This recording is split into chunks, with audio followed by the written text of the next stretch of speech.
must be a very weak person. So there's a deep sense of shame.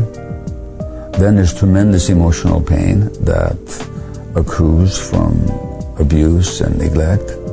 Tremendous emotional pain that is hardly possible for people to bear.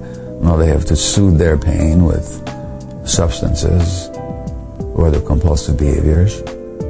Then the trauma itself, given that the human brain develops an interaction with the environment, shapes the brain circuitry in such a way that the person will be more likely to find relief from the drugs. So the very physiology of the brain is affected by early trauma. So then you take these traumatized people and you make their habit illegal. It's not illegal to drink yourself to death. It's not illegal to make yourself sick with emphysema or lung cancer by means of cigarettes, but it is illegal to use other substances.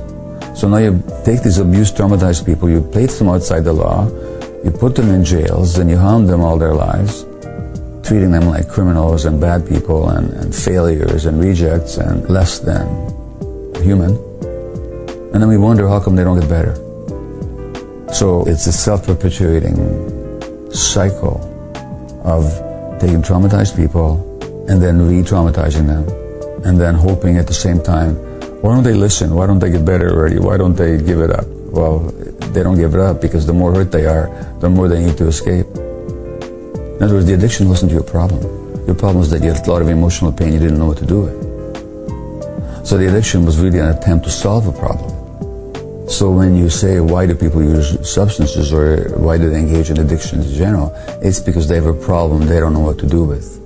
And if you really understand their addiction, we have to ask, well, what gave you so much emotional pain? And how come you didn't have the internal resources? This is not a judgment, it's simply an inquiry. How come you lacked at some point the internal resources to deal with that pain in a more creative, forward-looking way that would help you resolve the pain rather than to perpetuate it? So really what it was is that the addiction came along to help you solve a problem you had no other solutions for at the time. And that's the case for all addictions. So why do people use? Why do people engage in addictions? Because they have deep emotional problems they don't have the means to resolve on their own. That's why they use.